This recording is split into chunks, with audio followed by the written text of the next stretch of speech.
하나님 말씀 보겠습니다. 신약성경 히브리서 13장 7절에서 9절까지 말씀입니다. 히브리서 13장 7절에서 9절, 신약성경 368페이지. 우리 세 절 말씀인데 다 같이 봉독하시겠습니다. 시작. 하나님의 말씀을 너희에게 일러주고 너희를 인도하던 자들을 생각하며 그들의 행실의 결말을 주의하여 보고 그들의 믿음을 본받으라. 예수 그리스도는 어제나 오늘이나 영원토록 동일하시니라.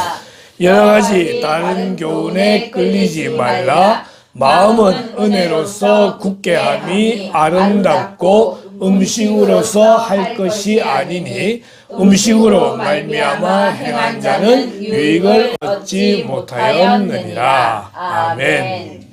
자, 오늘의 강론은 하나님의 성품 일관성입니다. 일관성. 일관성이란 제목으로 잠시 말씀을 함께 나누겠습니다.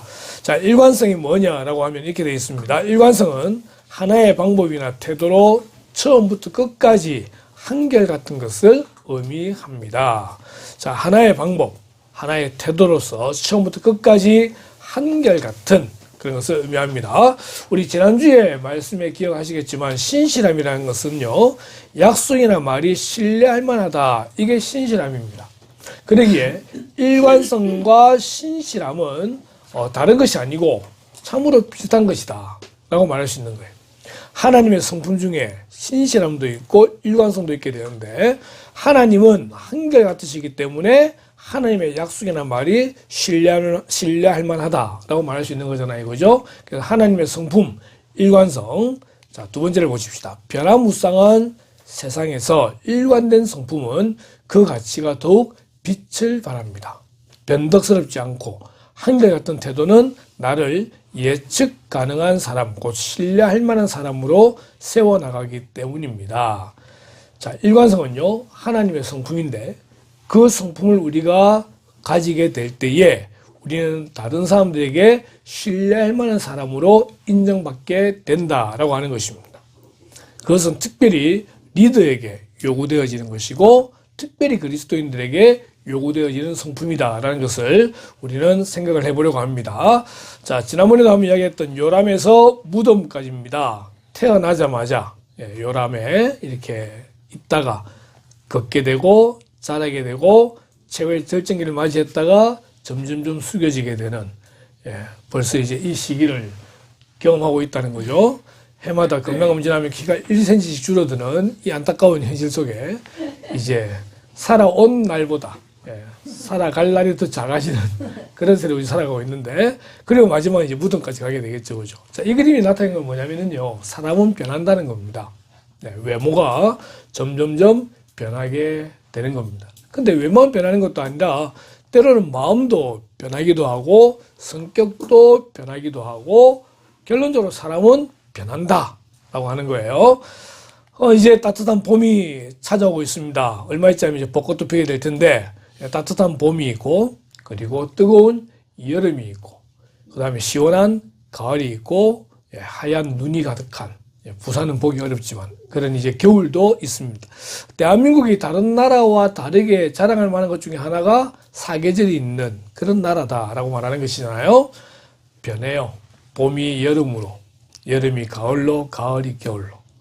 신기한 거는요, 베트남 같은 그런 따뜻한 나라도 겨울이 있어요. 그때 2월 달에 갔는데 우리는 따뜻해요, 보니까. 근데 겨울이래요. 온도가 몇 도냐? 21도인가 2도인가 그래요. 근데 겨울이래요. 그래서 그때 매니저, 그 가이드가 감기에 걸렸던 걸 보게 되었거든요. 더운 나라에서도 이게 따뜻하고 추운 게 있다는 거예요. 다 변해요. 모든 자연 만물은요, 변해요. 재심이라는 영화가 있었습니다. 이번에 또 이제 재심이 결정되어진 내용이 또 나오던데, 그때는 그게 맞았는데 지금은 그게 다르다라는 것입니다. 법도 해석하는 사람에 따라서, 해석하는 시기에 따라서 다르다는 거예요. 우리나라 법치주의라 그러는데 법치주의인데도 불구하고 그 법을 해석하는 사람에 따라서 어떤 것은 죄가 되기도 하고 어떤 것은 무죄가 되기도 하더라는 것입니다. 다 변해요. 세상에는 변하지 않는 것이 없습니다. 그런데 아주 용기 있는 한 사람, 모건 하우젤이라는 사람이 불변의 법칙이라고 하는 이런 책을 냈습니다. 이게 뭐 절대 변하지 않는 것들에 대한 23가지 이야기라고 되어 있어요. 여기 보면 그런 내용이 나와요. 워렌 버핏이라는 세계 최고의 투자가가 있습니다. 그분하고 같이 식사 함께 하려고 그러면 돈을 몇 천만 원을 내놔야 식사를 하는데 어떤 분이 이제 물어본 거죠. 세상에 변하지 않는 게 있느냐. 물어보니까 이분이 이제 이렇게 이야기하더라는 거죠. 10년 전, 20년 전에 가장 맛있었던 초콜릿이 뭔지 아냐고. 이제 이번 주면 또 이제 화이트데이가 있는데, 스니커즈라고 하는, 그런 초콜릿이 있었다는 거죠. 그러면 지금 가장 맛있는 초콜릿이 뭐냐? 스니커즈라는 거죠. 앞으로 가장 맛있을 초콜릿이 뭐냐? 라고 할 때, 이제 그 대화 속에 스니커즈라는 이야기가 나오는 것 같아요. 그러면서 이 변하지 않는 것에 그것을 포함시키고 있더라는 것입니다. 그런데 그게 천년만년 가지는 않을 거라는 겁니다. 언젠가 스니커즈도 사라지게 되겠죠. 무슨 말 하려고 하는 거냐면은 불변의 법칙에서 말하고 있는 세상에 변하지 않는 23가지 이야기라 하더라도 결국은 언젠가는 그것도 변하게 된다는 것입니다. 체인지 된다는 것이죠. 변하게 되는 거예요. 우리가 내릴 첫 번째 결론은 뭐냐면요. 세상의 모든 것은 다 변한다. 하지만 변하지 않는 것이 있으니 바로 그것이 하나님이시다라고 하는 것입니다. 자, 변하지 않으시는 하나님. 먼저 존재에 대해서 보십시다. 말라기 3장에 보니까 나의 여호와는 변하지 아니하나니. 하나님은 어떤 분이시냐고 말할 때 하나님은 영원하신 분이라고 말을 합니다. 영원은요, 과거와 현재와 미래가 없습니다. 모든 것이 현재입니다. 이거는 인간의 머리로 풀 수 없는 하나님의 신비이자 하나님의 비밀인데 하나님 영원하신 분이라고 할 때 그 영혼은요, 과거와 현재와 미래가 모두 다 동일한 현재라고 하는 것입니다. 그러니까 하나님은 우리가 생각할 때는 그 과거에도 존재하시고, 현재에도 존재하시고, 미래에도 존재하시는 영혼 속에 거하시는 분이 아닙니다. 우리는요, 시간의 제약을 받아요. 우리는 지금 이 시간에 전 세계, 전 우주적으로 딱 여기에 있을 수밖에 없고 이 시간의 제약을 받아요. 그게 우리 사람이에요.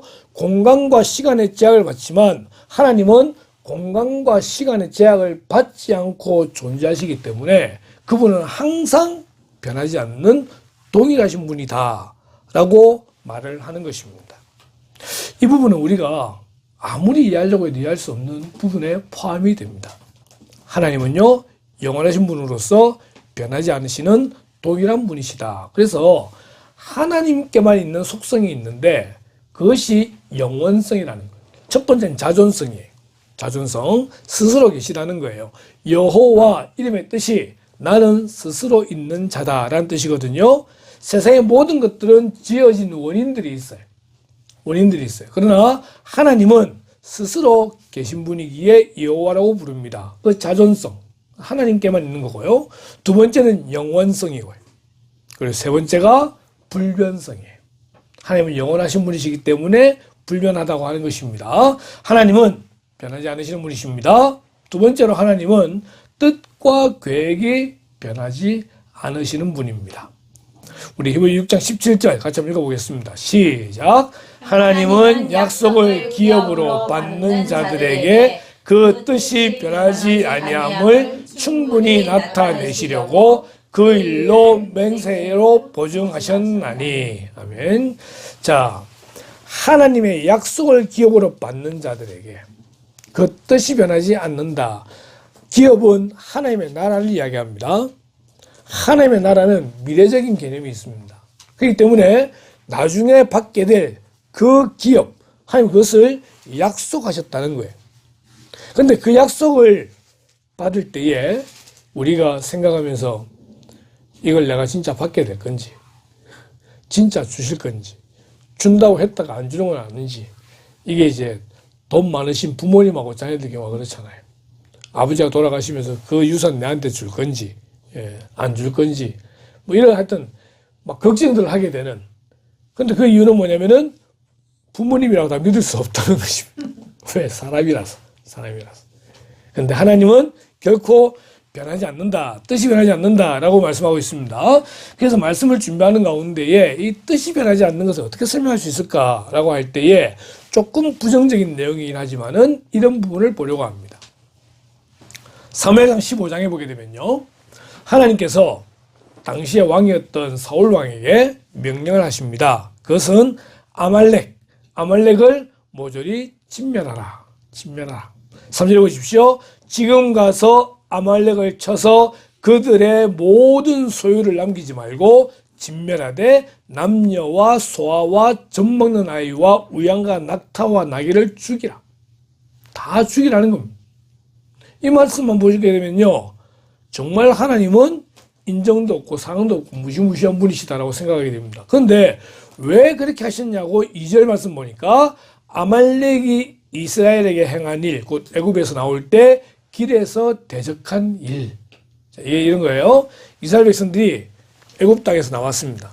그래서 가나안 땅으로 가게 됩니다. 근데 가는데 바로 가는 것이 아니라 하나님께서 그들을 이 광야로 내모시게 되는 거예요. 그래서 홍해를 건너서 이제 시내산을 거쳐서 올라가게 되어지는데 이 가는 과정 가운데에 르비딤이라는 곳이 있었습니다. 여기에 아주 좋은 오아시스가 있다는 거예요. 근데 이 오아시스를 아말렉 사람들이 자기의 땅을 생각을 하고 있었는데 갑자기 이상한 사람들 막 수백만 명이 몰려드는 거예요. 그래서 자기들 위협을 느끼게 되는 거죠.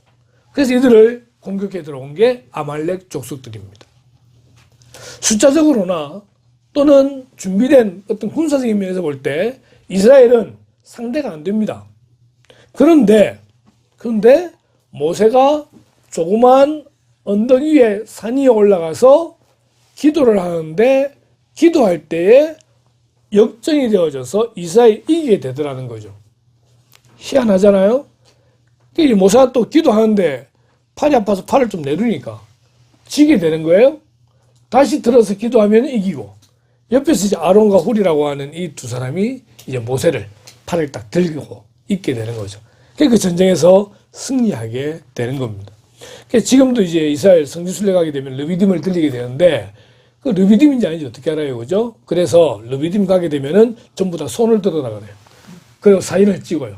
그럼 그 장소가 르비딤이다. 이게 이제 그 장소인데 이때 하나님께서 이 아말렉 족속에 대해서 무엇이라 말씀하시냐면은 나의 백성을 괴롭힌 자들 내가 결단코 남겨두지 않겠다라고 말씀하셨어요. 그리고 이들이 이제 가나안을 들어가게 되어지고 사사시대를 거쳐서 사울이 왕이 되었을 때에 하나님이 사울에게 명령하셔가지고 이스라엘 백성이 광야로 나왔을 때 그들을 해쳤던 그 아말렉을 모조리 다 쓸어버려라 라고 명령하시게 되는 거죠. 이게 하나님의 뜻과 계획이 변하지 않고 반드시 이루어진다는 걸 이야기합니다. 자, 그런데 사울이 하일라에서부터 애굽 앞 술에 이르기까지 아말렉 사람을 치고 아말렉 사람의 왕 아각을 사로잡고 칼날로 그의 모든 백성을 진멸하였으되 사울과 백성이 아각과 그의 양과 소의 가장 좋은 것 또는 기름진 것과 어린 양과 모든 좋은 것을 남기고 진멸하기를 즐겨 아니하고 가치 없고 하찮은 것은 진멸하니라. 하나님은 다 죽여라 그랬어요. 다 죽여라. 그런데 사울은 남겼다라고 하는 것입니다. 하나님이 어떻게 하셨을까요? 이 사울을 내치시게 되는 거죠. 그죠? 그래서 사무엘을 보냅니다. 선지자를 보내서 왕이 잘못했다라고 하니까 사울이 이렇게 핑계를 댑니다. 사울이 사무엘에게 이르되 나는 실로 여호와의 목소리를 청종하여 여호와께서 보내신 길로 가서 아말렉 왕 아각을 끌어왔고 아말렉 사람들은 진멸하였으나 다만 백성이 그 마땅히 멸할 것 중에서 가장 좋은 것으로 길갈에서 당신의 하나님 여호와께 제사하려고 양과 소를 끌어왔나이다.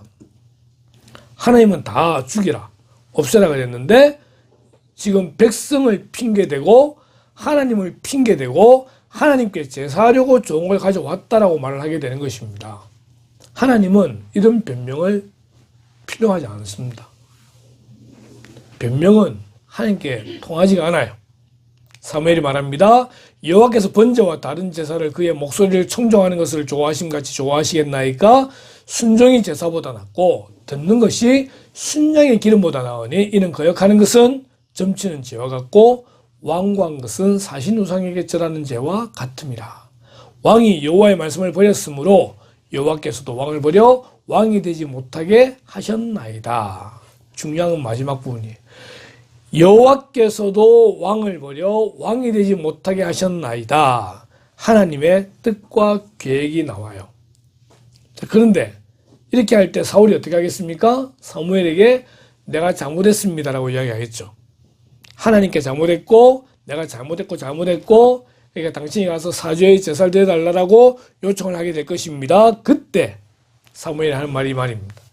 이스라엘의 지존자는 거짓이나 변개함이 없으시니 그는 사람이 아니심으로 결코 변개하지 않으심이니이다. 기분에 따라 바뀌는 게 아니고 상황에 따라 바뀌는 게 아니라 하나님의 그 계획하심은 절대 변하지 아니하고 진행이 되고 이루어진다는 것입니다. 앞서 말한 대로 이건 부정적인 부분이에요. 사울을 왕에서 내치시는 그리고 그의 가문을 멸하시는 과정 가운데서 하나님의 변개하심이 없는 부분이 부정적이라고 한다면은 하나님의 구원 계획은 긍정적인 하나님의 뜻과 계획이 이루어지는 것을 보여주게 됩니다. 하나님은 천지를 창조하시기 전부터 우리를 구원하시기 위한 계획을 세우셨어요. 안타깝게도 이미 그때 아담과 하와의 범죄함을 알고 계셨고 그로 인하여 모든 사람들이 그 죄를 가지고 죽음에 이르게 될 것을 알고 계셨다는 것입니다.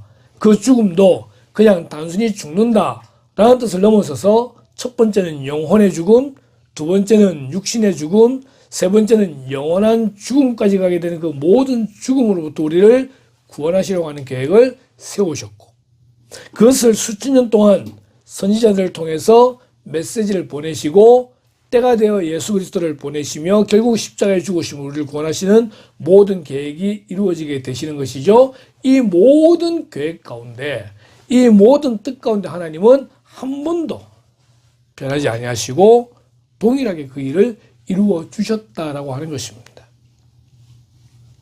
하나님은 그 뜻과 계획에 있어서 반드시 이루시는 그러한 일관되신 분이시다라는 것을 보게 되는 것입니다. 세 번째로 변하지 않는 하나님의 사랑을 볼 수 있습니다. 온갖 좋은 은사와 온전한 선물이 다 위로부터 빛들의 아버지께로부터 내려오나니 그는 변함도 없으시고 회전하는 그림자도 없으시니라. 온갖 좋은 은사와 온전한 선물이 다 위로부터 빛들의 아버지께로부터 내려온다는 거예요. 누구에게? 우리에게. 근데 그분은 변함이 없으시더라는 것입니다. 특별히 성경은 하나님을 아버지라고 표현하고 있습니다. 저는 몰랐어요. 저는 모태신앙이기 때문에 당연히 하나님 아버지가 맞다라고 생각을 했습니다. 그리고 저는 아버지의 개념으로 하나님을 생각하게 되는 거죠. 그런데 어떤 경우에는 그 아버지가 육신의 아버지가 정말 무서운 아버지도 있기도 하고 때로는 자녀를 때리는 그런 아버지도 있기도 하고 너무나 부정적인 아버지가 많다 보니까 하나님 아버지 이러면은 부정적으로 생각하는 그런 성도들도 있기도 하더라고요. 자, 하나님 아버지라고 할 때 그 아버지는 우리의 모든 것을 이루어 줄 수 있는 능력의 아버지를 이야기합니다. 그 아버지는 우리를 향하여 무한한 사랑을 부어주시는 그런 아버지를 이야기합니다. 그 아버지께서 변함이 없으시다라고 말씀하고 있는 것이죠. 여러분, 사랑이라는 단어를 헬라어로 쓰게 되면은 네 가지의 단어가 등장하게 됩니다. 첫 번째로 에로스라는 단어가 나옵니다. 에로스는 남자와 여자 간의 사랑을 이야기합니다. 이 남자와 여자 간에 흔히 말하는 스파크가 튀어야 돼요. 그래야 결혼을 하잖아요. 그죠? 살짝 손만 대어도 막 손이 전기가 찌릿찌릿 오게 되고 그러면서 내가 그 여인을 또는 그 여자는 그 남자를 사랑하게 되어지는 그런 감정으로 결혼을 하게 되고 아이를 낳게 되고 가정이 만들어지게 되는 거잖아요. 이 에로스가 없으면요 문제가 생기게 됩니다. 에로스는 남자와 여자의 사랑을 이야기할 때 에로스라고 이야기합니다. 필레오라는 것이 있습니다. 이 필레오는요, 우정을 이야기합니다. 남자와 남자 간에, 여자와 여자 간에. 근데 이걸 잘못 사랑으로 하게 되면은 동성애가 되어버려서 문제가 생기게 되는 겁니다. 지금 많은 문제가 생기고 있는 그런 이제 동성애의 나라들도 보게 되고, 우리나라도 여기에 대해서 더 이상 흔히 말하는 청정나라가 될 수 없는 그런 상황이 되어져 있는데, 이것은 우정입니다. 우정. 이 우정을 필레오라는 말로 설명하고 있습니다. 세 번째는 스톨게라는 것이 있습니다. 이거는 부모가 자녀에게 주는 사랑을 이야기합니다. 부모가 자녀에게 주는 사랑. 흔히 말하는 헌신적인 사랑이라고 말을 하긴 하지만 때로는 스톨게도 변한다는 것입니다. 흔히 광고 중에 사랑이 어떻게 변하는 거냐고 말하기도 하지만 이 에로스, 필레오, 스톨게라는 사랑은요, 변할 수 있습니다. 변할 수 있습니다. 그러나 변하지 않는 사랑이 있으니 그것이 바로 아가페의 사랑입니다. 하나님 우리를 사랑하시는 그 사랑이 아가페의 사랑인데, 이 사랑은 우리에게 모든 것을 주시되 자기의 생명까지 던져주시며 처음부터 끝까지 변하지 않는 동일한 사랑을 우리는 아가페의 사랑이라고 이야기하게 되는 것입니다. 우리가 자녀를 키워봐서 알지만은 자녀에게 무한한 사랑을 준다. 그 거짓말입니다. 네. 주고 싶은데 말을 안 들으면은 마음의 사랑을 살짝 걷어가는 때가 있습니다. 네. 그렇잖아요? 사랑해요. 사랑하는데 진짜 말 안 들으면요, 미치잖아요. 그게 부모잖아요. 그죠? 하나님 입장에서 봐도 마찬가지. 하나님 우리를 사랑하신다고 하시는데 사랑한다고 창조한 인간 아담과 하와가 죄를 지었다는 거예요. 창조할 뿐만 아니라 모든 창조물들의 최종적인 멸류관으로, 그리고 그것을 다스리는 권한까지 주셨어요. 생육하고 번성하여 땅을 다스리라. 땅을 정복하라. 땅에 충만하라. 에덴 동산을 관리한 책임을 다 줬음에도 불구하고 그들은 사탄의 유혹에 빠져넘어가서 하나님의 말씀에 불순종하게 되었다는 겁니다. 내가 다 줬는데 왜 내 말을 안 듣고 왜 나를 안 믿고 죄를 지었냐고 할 때에 열받을 수 있습니다. 완전 미치고 활짝 뛸 그런 일이잖아요. 그런데도 불구하고 하나님은 끝까지 자기의 독생자를 십자가에 내어 주면서까지 우리를 사랑하셨다는 것입니다. 나라적으로 보면은 하나님이 이스라엘을 하나님의 대표적인 제사장 나라로 삼으셨어요.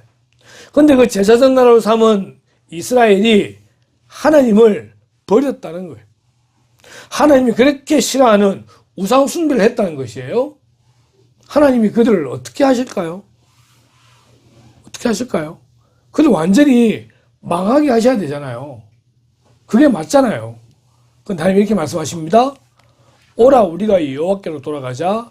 여호와께서 우리를 찢으셨으나 도로 낫게 하실 것이요 우리를 치셨으나 싸매어 주실 것입니다. 여호와께서 이틀 후에 우리를 살리시며 셋째 날에 우리를 일으키시리니 우리가 그의 앞에서 살리라.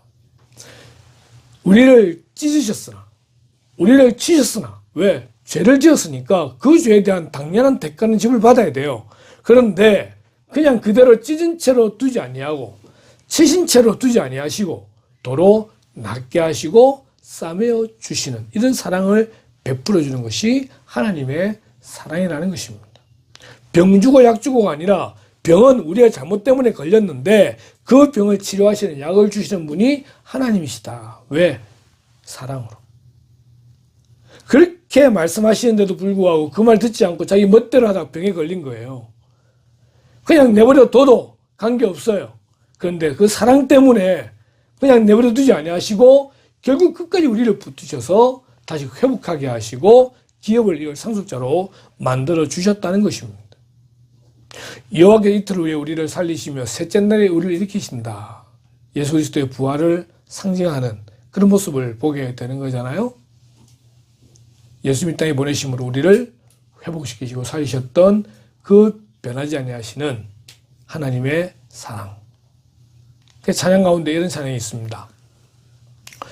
2절에 보니까 상한 때 꺾지 아니하시는 꺼져가는 등불 끄지 않는 변함없으신 거짓 없으신 성실하신 하나님의 사랑. 상할 때 잘라버려야 되잖아요. 그죠? 갈대가 상했는데, 그리고 등불 꺼져가면은 그냥 끄지든 말든 내버려 두는 것이 맞다라는 생각을 해요. 그러나 하나님은 그 상한 갈대를 꺾지 아니하시고 꺼져간 등불을 끄지 않고 변함없으신, 거짓 없으신 그 사랑이 누구를 향하고 있느냐고 할 때 바로 나를 향하고 있다는 것입니다. 온 우주에 대한 그 관심, 각 나라에 대한 관심, 하나의 민족, 공동체 관심을 두고 계신 그 하나님께서 가장 작게는 나에 대해서 그렇게 그 사랑을 베풀고 계시더라는 것입니다. 이제 3월 둘째 주 맞이하게 되는데 4월달 들어가면은 고난주간이 있고 이제 부활주일이 있게 됩니다. 이제 우리 교단은 그렇지 않지만 다른 교단에는 사순절이라는 기간을 지키게 됩니다. 부활주일 전까지 40일 동안을 묵상하면서 예수님의 고난을 다시 한번 되짚어보는 그런 시간들이 있게 되는데 우리는 사순절을 지키지 않습니다. 지키지 않지만 예수님의 그 고난이 이제 나의 고난임을 기억하고 그분의 죽으심 나의 사랑이 나를 향한 하나님의 사랑 때문이었다는 것에 대해서 우리가 날마다 기억해야 되는 것이죠. 오늘 성경은 말합니다. 예수 그리스도는 어제나 오늘이나 영원토록 동일하시다. 동일하시다. 우리는 이렇게 생각할 수 있습니다. 하나님의 시간은 영원하시기 때문에 어제나 오늘이나 내일이나 항상 동일하십니다. 그런데 사람의 입장에서 볼 때 어제는 뭐라고 말할 수 있냐면은 하나님의 창조로 말할 수 있습니다. 성경적인 시간으로 6,000년 전 하나님이 세상을 창조하실 때 그 하나님도 여전히 동일하신 현재의 하나님입니다. 그리고 지금 우리와 있는 이 부분은 오늘이라고 불리는 것은 하나님의 섭리 가운데 우리가 살아가고 있는 것입니다. 하나님이 계획하시고 이끌어가신 그 섭리 가운데 우리가 살아가야 되는데 이때 계신 하나님도 여전히 창조 때와 동일하신 하나님이 우리를 인도하고 계시다는 것입니다. 내일은 언제입니까? 이 세상 마지막 때. 우리 개인으로는 우리가 죽을 때고 이 온 우주적으로는 마지막 하나님의 심판이 있는 그때를 말하는데 우린 그때가 언제인지 알 수 없지만 이 미래의 하나님도 하나님 입장에서는 여전히 동일하신 하나님으로 볼 수 있다는 것입니다. 하나님은요 동일하십니다. 어제나 오늘이나 내일이나 영원토록 동일하신 그 하나님께서 우리와 함께 하신다. 임마누엘의 하나님이 함께 하신다는 것입니다. 우리는 이 부분이 우리에게 참 많은 소망이 됩니다. 우리는 변합니다. 우리는 변하고 때로 우리는 기분이 좋을 때도 슬플 때도 또는 행복할 때도 불행할 때도 또는 일이 잘 될 때도 안 될 때도 있고 그때그때마다 우리는 변하게 되지만 나와 함께 하시는 하나님이 영원히 변하지 않는 하나님이시기 때문에 우리는 그 하나님을 의지하고 날마다 힘을 내어 살아갈 수가 있다는 것입니다. 아멘. 나를 주목하시고 나와 함께 하시고 나를 붙드시는 그 변하지 않으시는 일관성을 가지신 그 하나님이시기 때문에 우리 모두 그 하나님을 믿고 항상 힘을 내는 그런 저와 여러분들 주님 이름으로 축원합니다. 아멘. 자, 오늘 7절 말씀 보십시다. 리더의 일관성이라는 제목을 붙여왔는데 하나님의 말씀을 너희에게 일러주고 너희를 인도하던 자들. 이들이 어떤 이들이냐? 에베소서에 보게 되면요. 그가 어떤 사람은 사도로, 어떤 사람은 선지자로, 어떤 사람은 복음 전하는 자로, 어떤 사람은 목사와 교사로 삼으셨다. 가장 일관성 있어야 될 사람이 누구냐? 리더입니다. 리더입니다. 학교의 선생님이 어떤 애는 잘해주고 어떤 애는 안 잘해주고 근데 그 이유가 이 집은 좀 부유하고 이 집은 좀 가난하고 여긴 공부를 잘하고 공부를 못하고 이런 것들 때문에 그때 하는 게 달라진다고 한다면은 선생님의 자격이 없는 겁니다.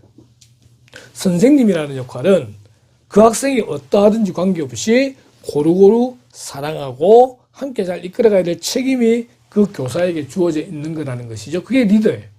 리더예요.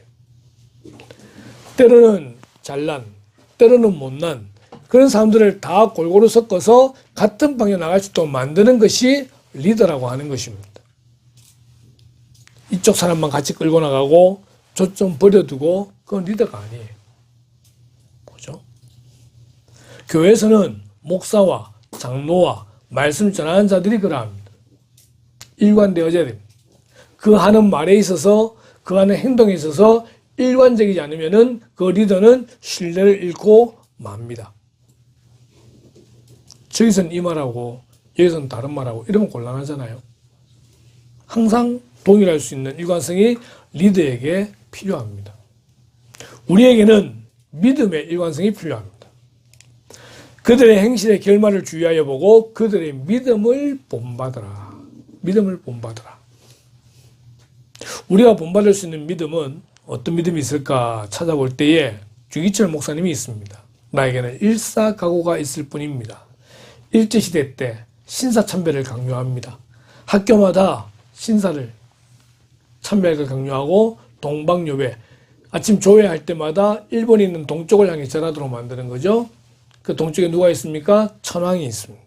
그게 동방요배 하는 거예요. 신사참배, 죽은 자들을 모셔놓은 거예요. 그러면서 그곳에 절을 하라고 말하는 것이죠. 성경은 뭐라 말합니까? 나 외에 다른 신을 내게 두지 말고 절하지 말라고 되어 있습니다. 그래서 당연히 교회는 그것을 거부합니다.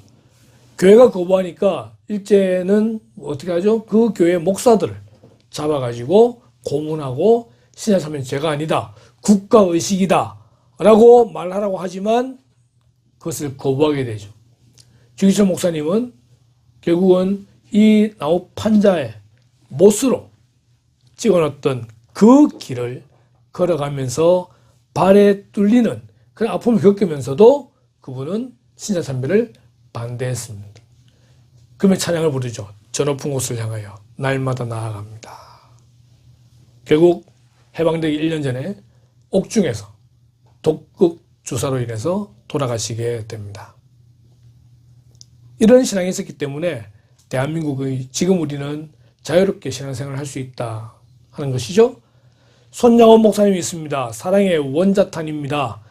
왜 사랑의 원자탄이라고 불리우냐? 손양원 목사님도 일제시대 때 그런 고문을 당하고 신사참배 반대하시다가 그래도 일제 때 돌아가지 않으셨어요. 그러나 1948년도 여수 순천 사건과 그리고 6.25로 인해서 여수 순천 때는 큰아들 동인, 둘째 아들 동신이 그 친구의 총에 맞아 죽게 되어지는 그런 아픔을 겪게 되어지고, 그런 아픔 가운데서도 그 총으로 쏘아 죽였던 그 아이가 사형당하러 갈 때에 그 아이를 빼내서 자기의 양자로 삼게 되고, 그리고 공산군의 손에 결국은 돌아가시게 되지만, 이런 분이 신사참배를 거부하고 그 믿음을 지키고 사랑을 표현했던 그 사랑이 지금까지 우리에게 이어져 내려오고 있다는 것입니다. 믿음을 본받아. 이기풍 목사님이라고 있습니다. 평양의 유명한 깡패였죠. 그러다가 이 마포 삼열 목사님이라고 하는 한국말로 외국은 마포란 목사님의 이 머리를 쳐가지고 막 했던, 그렇게까지 했던 이 분이 이제는 예수를 믿고 변화되어져서 1907년 우리 장로교 최초의 7명의 목사 가운데 한 분이 되시기도 하고, 목사 되자마자 제주도로 가서, 그 당시 제주도 가려면 배 타고 가야 되는데 거의 한 달 동안 걸려서 간대요. 그렇게 목숨 걸고 가가지고 그곳에 저의 예수라는 이름을 들어보지 못했던 그 제주도 지역에 복음을 전하고 죽을 위기를 넘기면서 결국 그곳에 교회를 세우고 했던 그런 목사님들의 업적도 우리는 볼 수 있게 됩니다. 한상동 목사님을 굳이 넣었습니다. 고신교단을 세운 분입니다. 역시 신사참배를 반대했고, 그 당시에 부산 지역에 있는 많은 교회들의 자료를 찾아보게 되면은 거의 대부분의 교회들이 신사참배를 하게 됩니다. 1930년대 총회에서 더 이상 신사참배는 죄가 아니다라고 일제 앞잡이들과 순사들과 이런 협박에 못 이겨서 결국은 통과가 되었는데, 그 가운데서도 끝까지 반대하고 옥권을 지었던 분 중에 한 분이 한상동 목사님입니다. 해방되자마자 이분들에 의해서 고신대학이 세워지게 됩니다. 고려신학교였는데, 고려신학교는 그렇기 때문에 지금도 자부심이 있기를 신사참배를 반대했던 그런 교단이라고 이야기할 수 있습니다. 우리 합동도 그러하고, 그 당시에는 뭐 통합 이런 게 다 없었으니까 다 신사참배를 했던 그런 가운데서도 그나마 반대했던 그런 교단이 교신교단이고 한상동 목사님입니다. 그러나 지금의 시국 상황을 볼 때에 이런 한상동 목사님이 천국에서 우시지 않을까 라는 생각이 들게 됩니다. 그 이야기는 다음에 할 수 있는 기회가 있겠고요. 이런 분들이 있었기 때문에 지금 우리가 함께 예배할 수 있다. 이분들은 그 믿음을 잃어버리지 아니하고 흔히 말하는 초지일관 끝까지 믿음을 지킴으로써 그들은 순교했지만 그 믿음 지금까지 이어져 내려오고 있다는 것입니다. 우리는 이런 믿음을 본받는 자가 되어져야 됩니다. 찬양에 이런 찬양이 있습니다. 세상은 흔들리고 사람들은 변하여도 나는 주를 섬기고 주님의 사랑은 영원히 변하지 않는다는 것입니다. 우리는 무엇으로 살아야 됩니까? 오직 의인은 믿음으로 말미암아 살리라. 오늘 본문에 그들의 믿음을 본받아라 되어 있습니다. 우리의 믿음이 일관성이 있기를 바랍니다. 우리의 믿음이 흔들리지 않고 하나님을 신뢰하고 더욱더 자라갈 수 있는 그런 믿음의 소유자가 되기를 주님의 이름으로 축원합니다. 하박국 2장 4절 오직 의인은 그의 믿음으로 말미암아 살리라. 두 번째로 행실의 결말을 주의하여 보라고 되어 있습니다. 행실의 결과, 결국 이 일관성이라는 것은 우리의 말과 행동으로 표현되어지게 되어져 있습니다. 우리의 말이 일관성이 있기를 바랍니다. 우리의 행동에 일관성이 있기를 바랍니다. 거짓 말하지 아니하고 변하지 아니하고 항상 일관된, 그래서 우리의 성품이 일관된 성품. 마지막으로 9절에 보니까 여러 가지 다른 교훈에 끌리지 말라. 이것은요, 이단을 이야기합니다. 요즘 SNS 때문에 정말 희한한 일들이 많습니다. 서로 보는 게 달라요. SNS에. 그래서 이게 맞다고 해가지고 난 이게 맞다 그러면 저쪽은 다르다고 이야기하는 거죠. 특히 연예인 기사를 가운데 보면은 어느 집안 이야기하면서 이 집안 싸우고 이혼했다 해서는데 결론적으로 보면 아니고 이런 것들. 그 다음 정말 거짓 뉴스가 많이 돌아다녀요. 복음도 그래요. 복음도 거짓된 복음이 있습니다. 우리를 멸망으로 이끄는 거짓된 복음, 우리는 그것을 이단이라고 합니다. 이 이단에 끌리지 마라. 성경 창세기 1장 1절부터 계시록 22장 마지막 절까지 흔들리지 않는 하나님의 그 말씀, 영원히 변하지 않는 그 말씀, 일관된 그 말씀을 붙들고 우리가 믿는 그 복음에 변하게 되는 그런 일이 없어라고 오늘 성경은 말하고 있는 것입니다. 3월 둘째 주입니다. 항상 우리가 성무영신 예배 때 결단해놓고 1년 지나고 난 다음에 보면은 변한 게 많아요. 그죠? 초지일관.